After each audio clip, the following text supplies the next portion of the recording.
It's a widely accepted fact that the mining industry contains some of the more perilous jobs in the career pool. It pays ludicrously well, of course, but has a notably higher mortality chance-to-salary ratio when compared to other blue-collar work. It's certainly understandable, however. From poor air quality to cave-ins, all the way to hidden gas pockets and equipment failure, there's plenty of things in this line of work that are less than accommodating to human life. At the absolute very least, however, these risks are expected. Those that work in the field not only anticipate these risks, but gladly accept them as such when venturing below the surface. Aside from freak accidents, things usually only go wrong in semi-well-documented ways. With that in mind, allow me to paint a picture. Something went wrong, and 4 individuals from a 12-man crew have now perished. The rest are stranded, with no foreseeable way to the surface, and yet none of the previously mentioned risks are to blame. In fact, the mine itself, or anything naturally forming for that matter, isn't to blame either. So with all of those potential hazards ruled out, for what reason could this have occurred? Whatever you guessed is likely far from reality, likely not even remotely close. The situation makes absolutely no sense, and the explanation will make even less. For that reason, I'll attempt to break everything down as simply as possible from the beginning, but bear with me as certain parts might be rather long-winded. To start, I'm Finnegan. I'm an equipment operator for a coal mining operation run by Riker Energy Resources, a rather newly founded company headquartered in Wyoming. Overall, the job was a phenomenal opportunity. Little to no experience was needed due to the company being notably unestablished in the industry, with the compensation structure only falling slightly below the national average. For someone fresh out of high school with no plans for college, it was an opportunity too perfect to pass up. After 2 years with the company, I'd gotten into the rhythm of doing my job, and did it particularly well. Factoring in the generally unchanging crew of 11 other individuals I worked with, we overall functioned like a well-oiled machine. We pride ourselves on that ability to work efficiently, yet we were rather dependent on our routine. However, at the beginning of our shift approximately 12 hours ago, that routine was broken. And as if the forces of the universe took notice of this, everything went sideways in very short order. "Thought we were on waste removal for the week?" I questioned, flipping through the thoroughly stained schedule taped to the window of the managerial office. "Y'all lucked out this time. Survey team discovered a sizable load deeper down. Got no extra crews to work on it, so y'all are up for now," our foreman stated, reviewing the paper himself before retrieving and unfolding an additional piece of paper from his pocket. "Looks like all of y'all are set to be on shift. I just wait by the truck for everyone else to show up," he added, gesturing to the vehicle.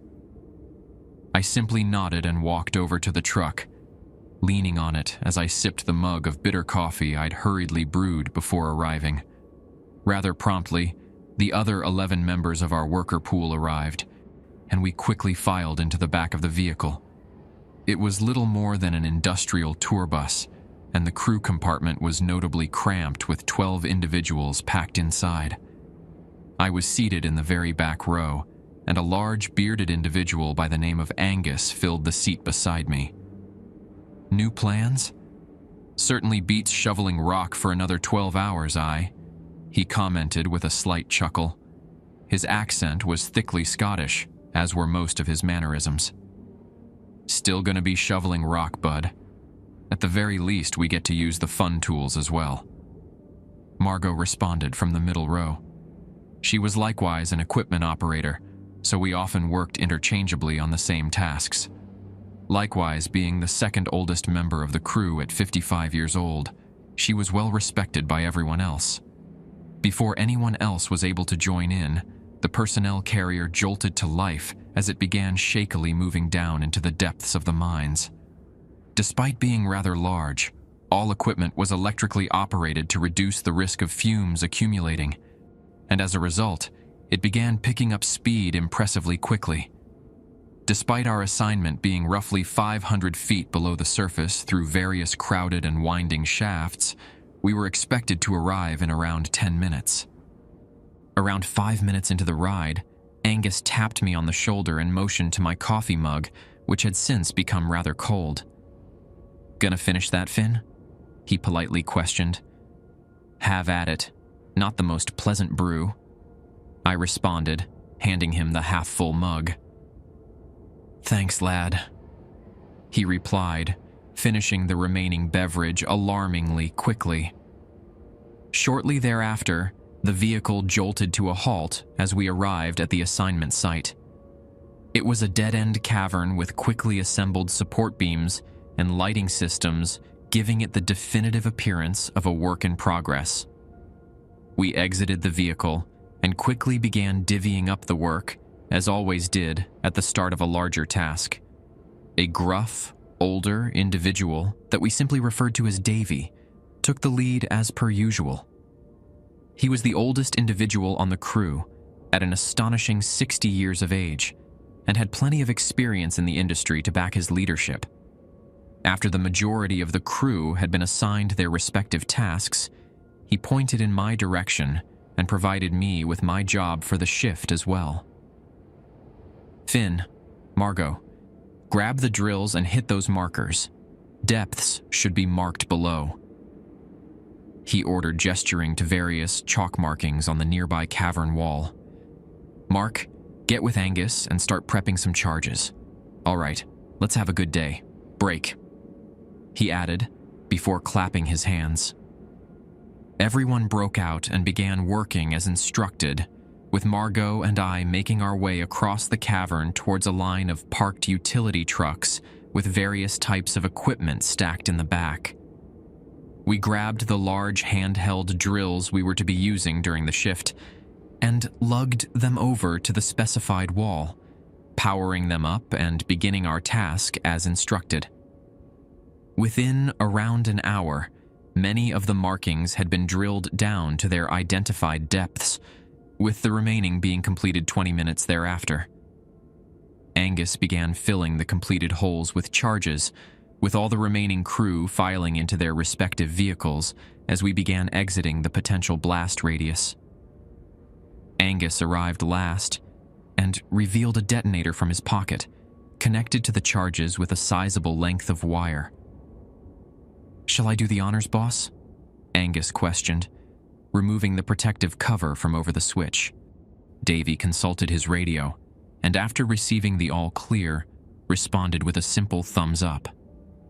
Angus flipped the switch as a thundering explosion echoed through the cavern, with the shock wave shortly making its way up with a level of force that shook the vehicles parked beside us.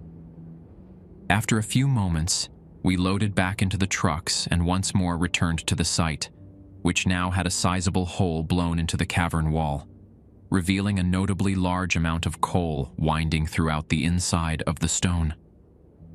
We began surveying the area, and once more began our assigned duties. Margot and I retrieved our drills and made our way over to the wall to continue the extraction process. However, before we could make much progress, Margot stopped and placed her drill on the ground. "Something wrong?" I questioned, doing the same. She appeared fixated on a particular section of the wall, one that was visibly lighter colored than the rest of the nearby stone. "Not sure if I'm seeing things, but I think that's concrete," she responded, picking up a nearby hammer and further chipping away at the area. After a few heavy swings, a larger chunk broke off the wall, revealing visible rebar underneath. "Well, I'll be damned. Davy, check this out," she added, calling Davy over as she continued removing the areas surrounding the rebar. Davy arrived and appeared just as astonished at the sight. He retrieved a piece of paper from his jacket, referencing it as he continued glancing at the opening. "Shouldn't be anything man-made here, The company has just barely started excavating at this depth," he stated, removing a few additional pieces with his hand. "Shouldn't even be anything aside from the mine for the surrounding 10 miles, he added. He radioed back up to the surface, and after a brief conversation, returned looking visibly more confused than he was previously. "Looks like it's a new development to management as well. If it seems sound enough, they suggested that we either drill around it or through it," he informed us, once more glancing at the opening as he referenced his documents. "Why not just set a charge in that spot? Should give us an idea of how deep it goes, and we might still stay on schedule too," Mark suggested, having likewise taken notice of the discovery, along with overhearing the conversation. He was relatively new on the crew, having only been there for a few months, along with being just 4 years older than I at 25, but had proven his efficacy enough to warrant a reasonable say in matters. Davy contemplated it for a moment before shrugging and walking off. "Don't see why not. Grab Angus and let me know when it's ready," he responded. After drilling a sizable pocket to place the charge in and hammering around additional layers of rebar, the charge was set, and everyone once more drove to a safe distance. As before, Angus received the green light and detonated it, with the thunderous crack of the material splitting echoing throughout the cavern. We returned to the site, and with all members of the crew now being aware of the strange anomaly, everyone crowded around the opening as the dust began to fully settle. To our immense surprise, the explosion didn't reveal additional layers of concrete or even normal stone on the other side, but rather an opening into what appeared to be another cavern. Margot, having retrieved a lamp from one of the trucks, powered it on and shined it in the hole, only to reveal something even stranger. It was a warehouse, a sizable one at that, with various wooden crates and shelves that extended well beyond the reach of the lamp's light. "Now, just what in the fuck did we come across here?" Angus asked, approaching the opening. He motioned for Margot to hand him the lamp, and after retrieving it, stepped inside the opening, which was barely a foot above ground level. He shined the light around, revealing a ceiling of at least 20 feet in height, and even more rows of shelves and crates extending through the room. Soon thereafter, another 4 of us grabbed a lamp as well and followed, entering the strange room. Everything was covered in a noticeably thick layer of dust, the type that only accumulates after years upon years of abandonment. The air was visibly polluted with it, and after walking roughly 100 feet deeper, we were forced to turn back due to the relatively unbreathable nature of the environment. However, before returning, our lamps were able to vaguely illuminate a door at the other end of the storage room. It was made of solid metal and had one of those wheel-like mechanisms for opening it, something one might find inside a ship. Davy, being practically asthmatic after venturing inside, gestured to the nearest workers. "Grab some respirators from the truck. I'd rather figure out what this is before we blow anything else to pieces," he ordered. The workers nodded and returned carrying a crate of them, with Davy distributing them out to each of the crew members before pointing to the opening. "Need 5 people to check it out with me. It's not a sightseeing tour. We're detailing every last thing we find and then heading back out to continue our work. Regardless, everyone mask up while the ventilation system does its job," he stated. I, being rather intrigued, immediately volunteered, as did Angus, Margot, Mark, and a rather newer individual by the name of Al. Once everyone had donned their gear, we once more entered the opening and began venturing to the other side. The many crates we passed along the way were mostly unmarked, with some having labels that had become far too faded to perceive the information printed on them. While looking at the crates, I failed to notice that Mark had paused directly in front of me, and as a result, I nearly took both of us to the ground by accident. Shit, my fault, man. All good? I asked, regaining my footing. He briefly scanned the left side of the room through the scaffold shelving before responding. No worries. Could have sworn I saw some shit moving around is all. He replied, seeming marginally uneasy. Angus briefly turned around and joined in as well before continuing onward. Probably just a rat, lad. Might even be a raccoon. Perhaps even the boogeyman.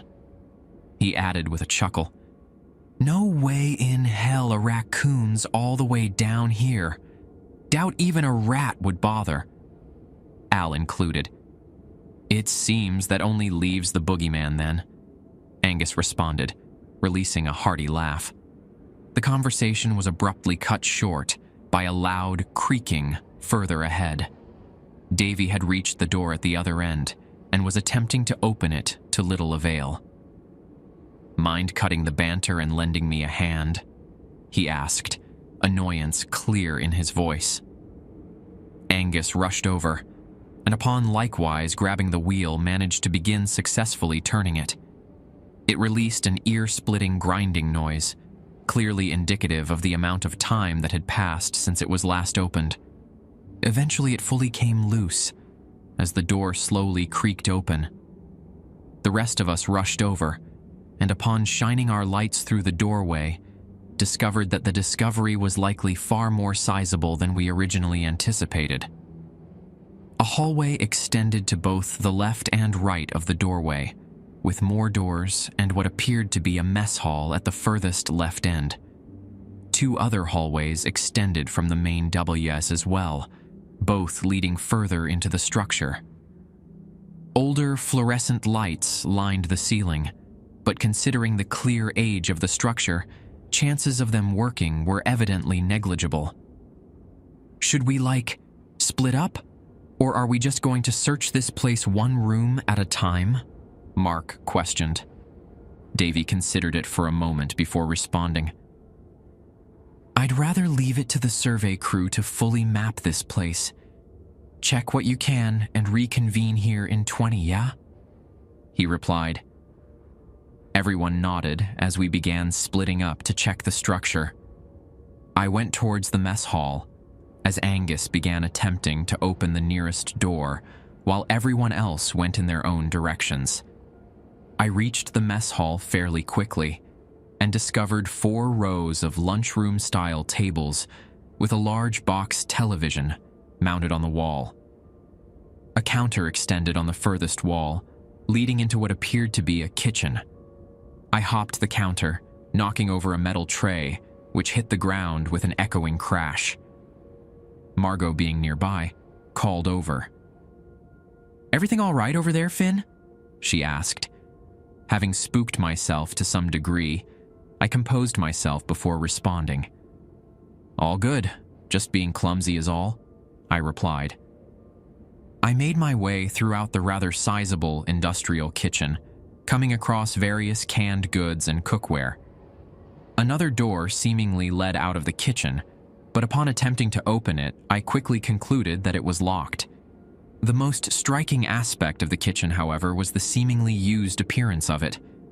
Not in the sense that it had been recently used, but rather used at some point.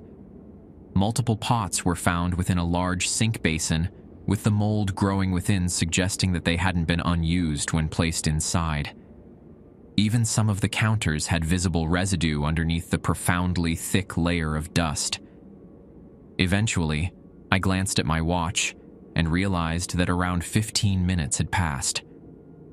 I once more hopped the counter, this time being mindful of the remaining trays sitting on its surface.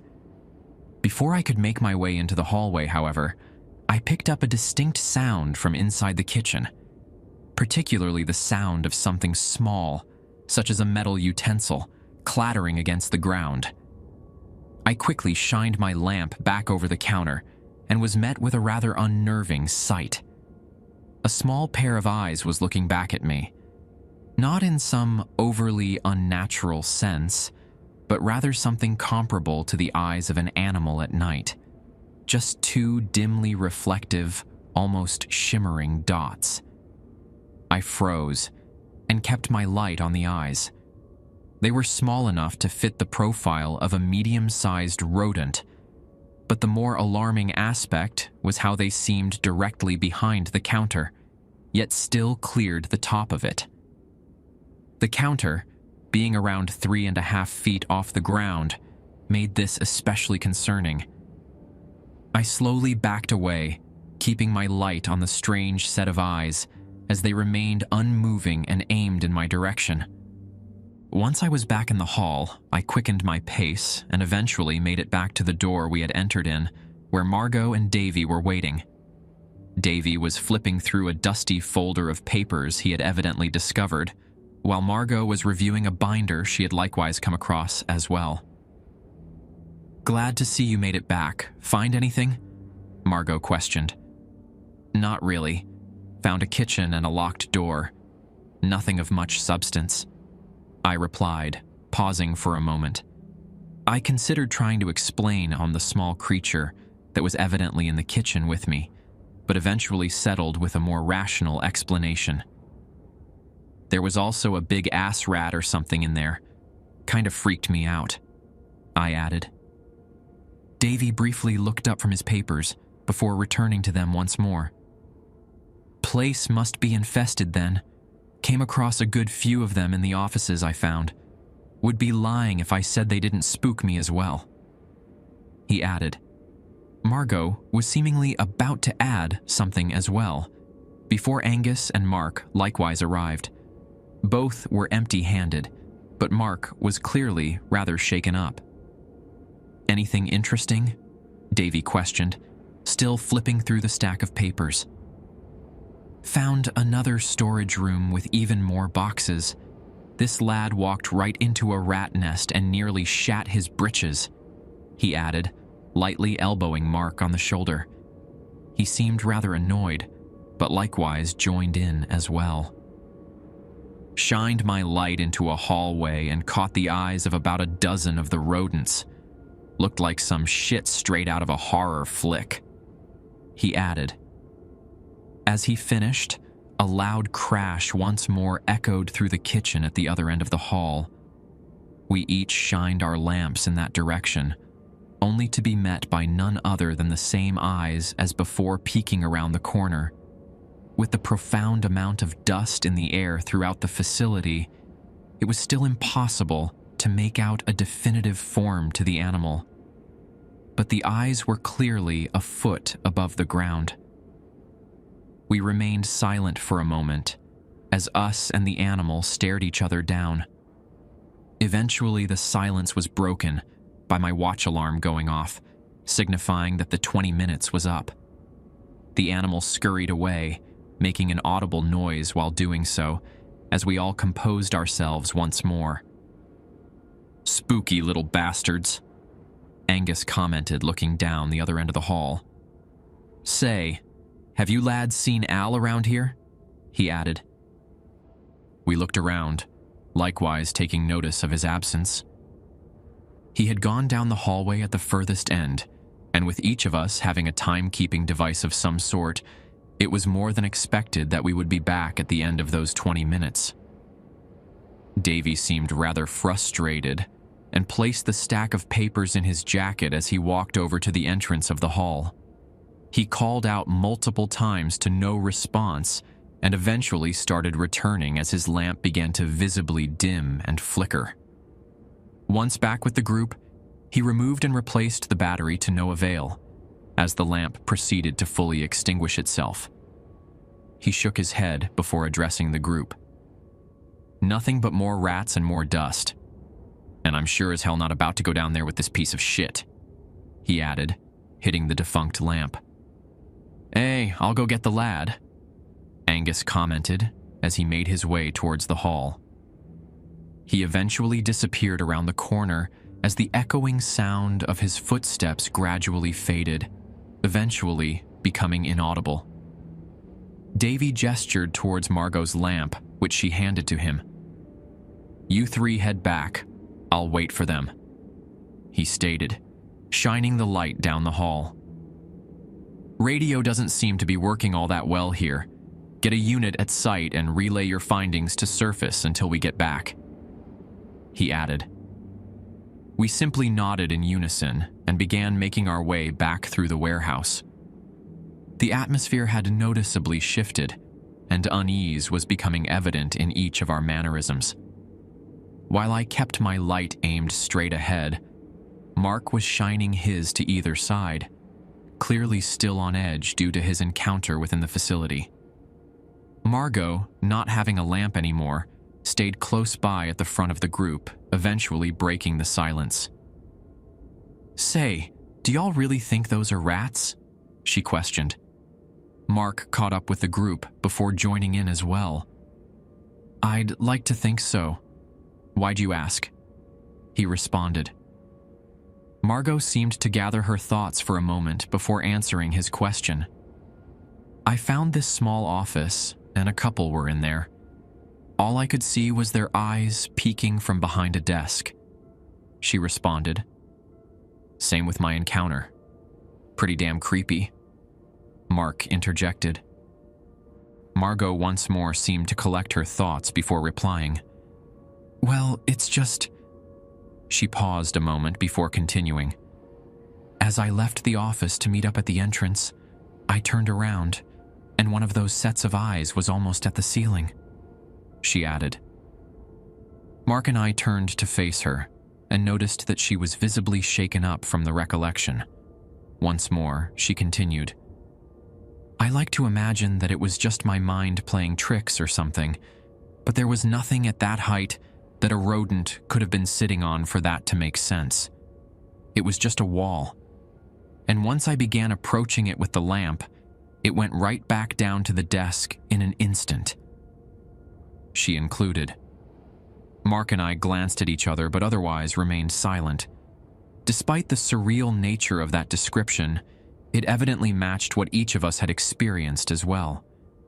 We didn't directly mention it, but something about that structure just wasn't right.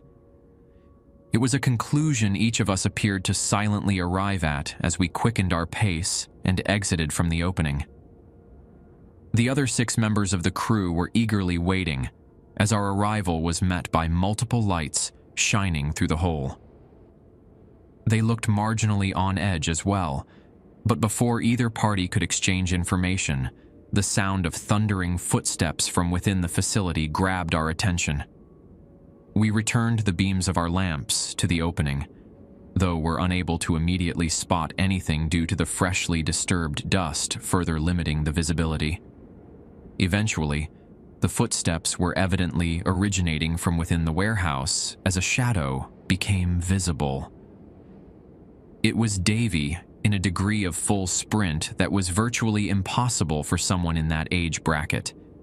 Angus was soon behind, seeming to be clutching his arm.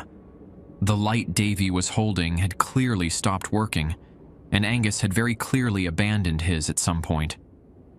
Upon exiting the opening, Davy immediately signaled in the direction of the trucks and barked orders between raspy breaths. "Load up the fucking trucks, we're leaving," he ordered. Angus was soon behind, and it became evident fairly quickly that he'd been significantly injured, with a stream of blood seeping between the fingers clutching his arm and pooling at his feet. Aside from the blood loss, he was pale as a ghost and speechless, with his eyes wide with shock. For someone of his stature, it was beyond abnormal to see him in such a state of abject horror.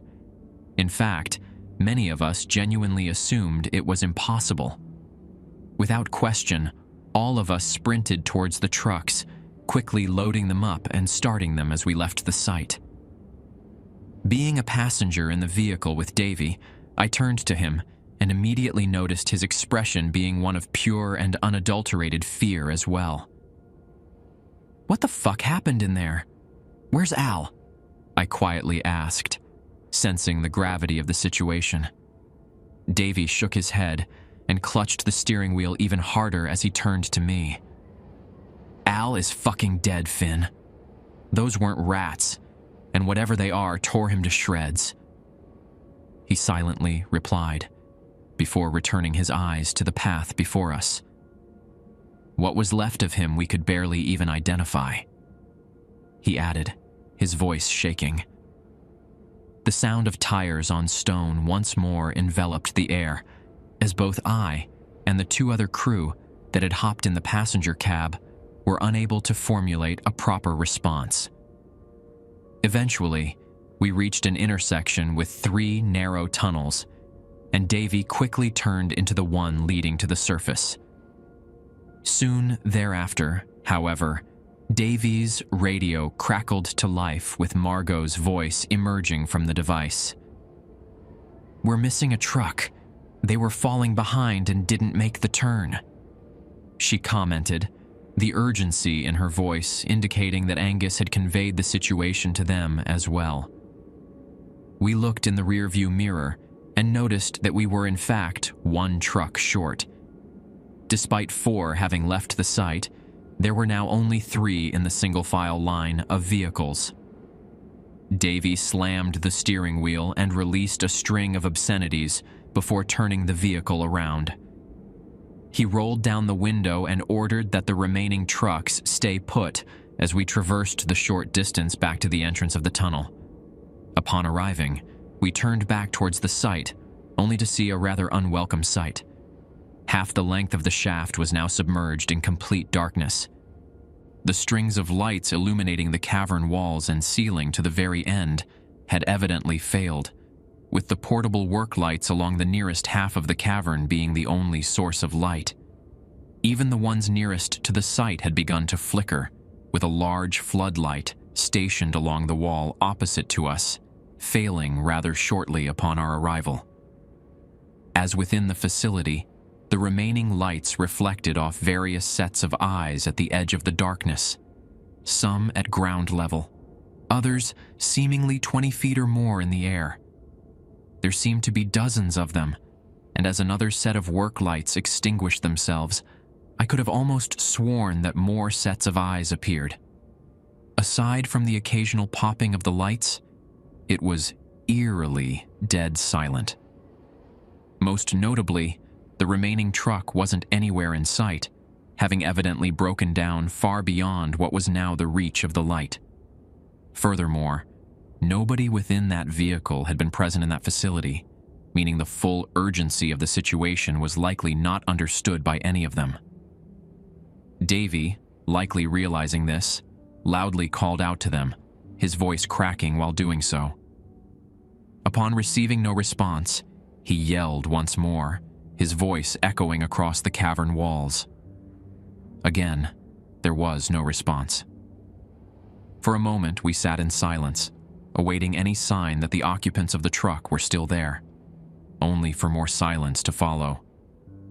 Eventually, more work lights popped.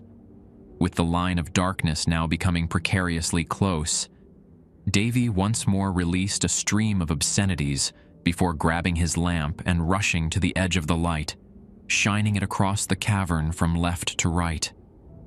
The various sets of eyes seemed to avoid the light, shifting to remain outside of the direct beam, filling the air with an unnerving scuttling noise as they did so.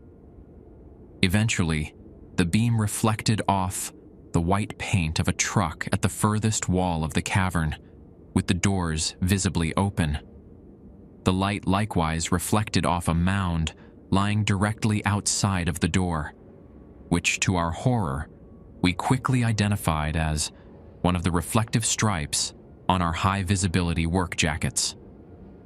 The jacket was evidently still attached to something solid, but the spacing between the visibility stripes indicated that it was no longer in a single piece. Nearly on cue, Davy's work lamp began flickering once more. He quickly took notice and sprinted back to the well-lit area as it extinguished itself.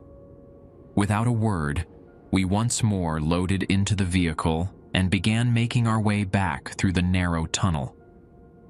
However, just as we were approaching the remaining 2 trucks, ours began slowing down, eventually coming to a complete stop, Davy attempted to restart it to no avail, with a gauge on the dash indicating that the battery with supposedly enough juice to last all shift had already been completely depleted. Without any hesitation, we exited the truck and sprinted to reconvene with the rest of the crew, each of them now outside of their vehicles as well. Mark, being in the last truck of the group, immediately noticed us returning without the 3 missing members of our crew and leaned against the side of the truck with his head in his hands. Angus was likewise standing nearby and now had a blood-soaked t-shirt wrapped around his arm. Margot had the hood of one of the vehicles open and eventually slammed it shut in clear defeat. She made her way over to us, as did the rest of the crew, and shared further unfortunate news. "The battery on both trucks is completely drained. Tried to radio back to the surface, but the units aren't working either," she commented, the weight of the situation likewise becoming evident to those still somewhat unaware. Silence filled the air for a brief moment before the faint sound of another bulb popping drew our attention. We turned to face the entrance of the tunnel and noticed that the cavern outside the entrance was now completely black. Similarly, the lights nearest to the entrance had begun to flicker, as were the ones directly above us. Davy quickly sprung into action and retrieved a folded piece of paper from the glove box of the nearest vehicle. After unfolding the large sheet on the hood, he scanned it with his finger before signaling the rest of us over. The paper before us was a map of the caverns, with Davy pointing to a spot midway through the tunnel ahead of us. "That's the closest rescue chamber. We can't hoof it all the way to the surface, but the chamber is sturdy and has supplies. We should at least be able to wait it out in there and call for some help," he stated.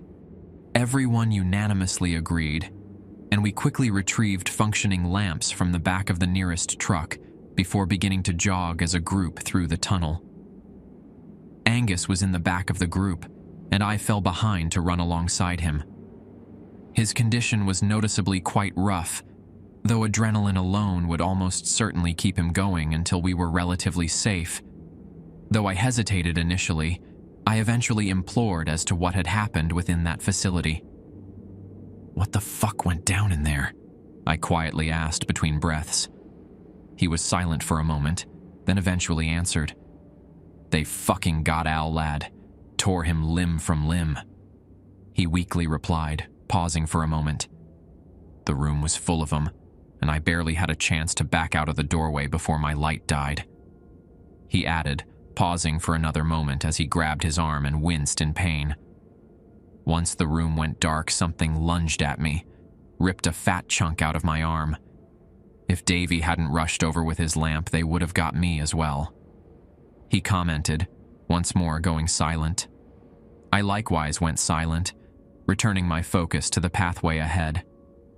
For a while, nothing but the sound of echoing footsteps filled the air, along with the faint popping of lights in the distance. After another 5 minutes of running, I checked behind us and noticed that the darkness had expanded well beyond the entrance of the tunnel. In fact, it nearly seemed to be keeping pace with us, as only around 200 feet of the tunnel was sufficiently lit behind us. Davy similarly checked behind us at around the same time and took notice of this, picking up his pace as he encouraged the rest of us to do the same. "Almost there.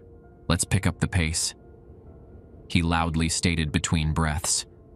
Exhaustion and an audible sense of fear were becoming evident in his voice as it shook with each word. Knowing him quite well, along with his generally blunt and unexpressive mannerisms, it was an unnerving thing to notice. The rest of the crew similarly seemed to pick up on this, as the collective pace increased to a sprint. Eventually, a sign became visible on the ceiling ahead, with an arrow pointing towards an opening in the right of the tunnel. Upon reaching it, we were greeted by a welcoming sight: the reinforced steel chassis of the rescue chamber, with a small light above the door, signifying that it was in complete working order. Without a second of hesitation, Davy and Margot reached the heavy door and collectively opened it. One by one, the remaining crew filed inside, taking a seat on the long benches on either side of the capsule. I followed, as did Davy and Margot once everyone was inside. Upon closing and securing the heavy door, Davy likewise collapsed onto the bench, placing his face in his hands and going silent. For 10 minutes, nobody spoke a word. The chamber was cramped, and any noise would noticeably echo within, but nothing aside from our bated breaths could be heard. Eventually, the unwelcome sound of bulbs shattering became faintly audible through the door, initially seeming a slight distance away, only to soon be fairly close.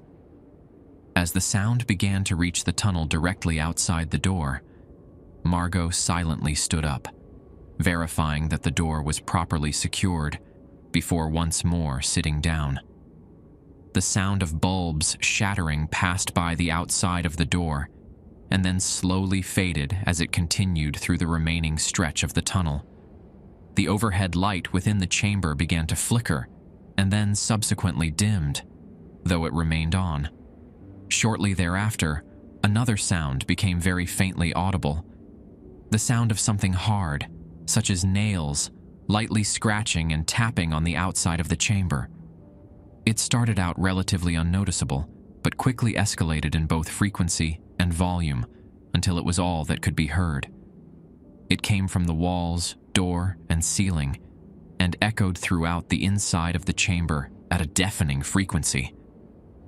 Angus covered his ears and began sobbing, while the remaining crew was very visibly barely keeping it together.